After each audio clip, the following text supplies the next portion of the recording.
I never make a purchase without using a credit card because it is honestly the easiest way to save money or make money, depending on how you look at it. Of course, you should always follow the simple rules of paying your card off in full every month and never using it for purchases that you can't immediately afford. But with the right combination of cards, you can get substantial discounts on nearly every purchase you make. In this video, I'll be walking you through the 3 credit cards I use to maximize my cash back, netting about $100 per month in cashback rewards. Across these cards, I get up to 10% cash back in some cases, with 5% back on most spending categories and an unlimited 1.5% back on anything else. All of these can be great cards for beginners or just great cards to add to your rotation. And my favorite card is one that I still don't see anyone talking about. Let's get started. The first card that I keep handy is the Discover It Cashback card. This is always my first recommendation for a beginner-friendly credit card because the rewards are so generous, especially in your first year. The reward structure for the card is pretty simple. Every quarter, or every 3 months, the card has a designated category for 5% cash back.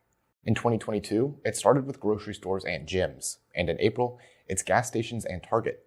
That's followed by restaurants and PayPal in Q3, and then Amazon.com and digital wallets just in time for the holidays. You get this 5% rate on up to $1,500 in spending each quarter, which means you can earn a maximum of $75 in cash back from these categories per quarter, or $300 per year if you max it out. Any purchases outside of these categories will earn you a flat 1% cash back. The best part is, if you're a new cardholder, Discover matches all of your cash back for the first 12 months. This means you can technically turn your 5% back into 10% back, and your 1% back becomes an unlimited 2% back for your first year. It's really hard to beat that kind of cash back, and I think it makes this card worth having even if you only use it for the first year. Plus, there's no annual fee. I find that the categories are broad enough that most people should be able to take advantage of them year-round.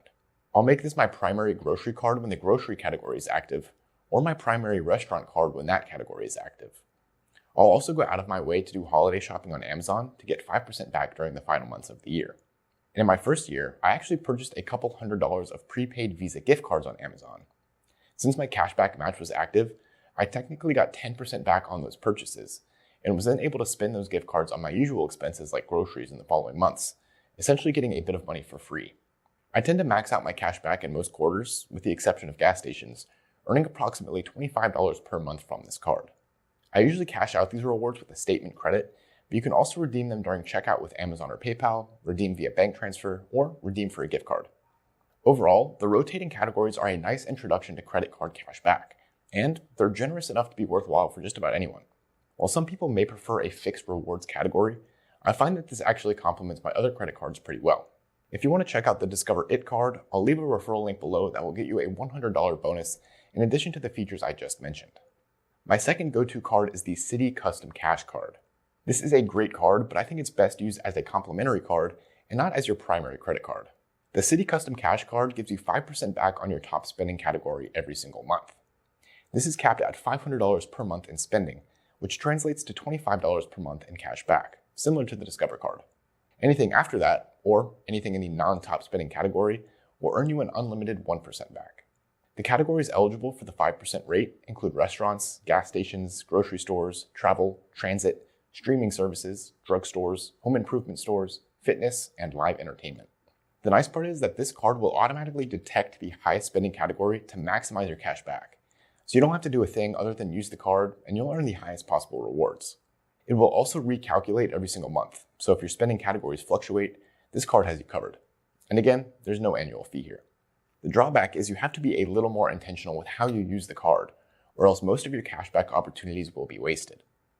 For example, if you use this card for groceries and restaurants, you'll only get 5% back in one category, while the other one will be reduced to 1% back. This is why I think it works best as a complimentary card, because you can use it as a flexible but focused spending tool to maximize your cash back in one area while choosing what that area is. I wanted a year-round grocery card, and this fits the bill for me. I spend about $400 per month on groceries, so I nearly maximize my cash back by using it for that reason alone. But I can also switch it up to complement my Discover card. When my Discover It card has 5% back on groceries, I use this card for restaurants, which is one of my next highest spending categories. Between the two, I can get 5% back on big spending categories almost every month of the year, with another $25 a month or so coming from this particular card. Again, I usually redeem for a statement credit, but you can also choose a direct deposit to your bank, redemption on Amazon, or redemption for gift cards. Currently, Citi offers a $200 sign-up bonus when you spend $750 in the first 3 months of card ownership, which is a great incentive to get started, and again, I'll leave a link below. My last and favorite card is the M1 Finance Owner's Rewards Card. I've covered this in previous videos because it's such a unique card, so feel free to revisit those if you want a deep dive into it. But this card is unique because it offers you generous cash back when you spend money at a company you also own stock in. As such, it's a great fit for anyone who is already investing with M1 Finance, but the rewards are generous enough that it might just be worth opening an account just for the card. You can earn up to $200 in cash back every month, with rates ranging from 1.5% back all the way up to 10% cash back. You'll get 10% back at all of the retailers seen here, with some highlights including subscription services and quite a few retail options. You'll get 5% back on everything seen here, with lots of travel options, more retail, and my personal favorites, Starbucks and Chipotle. Lastly, we have a massive 2.5% back category, with tons of online retail, fast food, cellular networks, and superstores. Any purchases not within these categories will earn you 1.5% cash back. So I also end up using this card for any purchases that don't fall within the previous categories or my other cards, since it's higher than their 1% back. You can redeem your cash back as cash to pay your statement or transfer to your bank. But my favorite feature is the ability to redeem it directly into your investment portfolio. So once a month, my cashback rewards are automatically redeemed and invested into my long-term investing portfolio, where it's diversified across my holdings based on my set allocations. As an investor, I love this card because it helps me passively invest in stocks over time, and I've averaged about $35 per month in cashback since getting it. But there are a few things to note about this card. First, I mentioned you have to own stock in the eligible companies in order to get these cashback rewards. The good news is you only have to own as little as $1 of each of these stocks to be eligible. So instead of picking and choosing which stocks I wanted to own, I chose to maximize my cashback eligibility by creating an investing pie with all 51 eligible stocks in it. I could have manually put $1 or more into each of these holdings, but I dropped $100 into the pie to automatically purchase a little bit of every single stock. With this strategy, I can earn the maximum cash back from every supported company.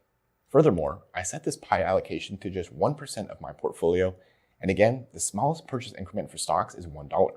This means I would have to invest at least $5,100 at one time for that 1% to be enough to automatically purchase $1 of each of the shares in this pie.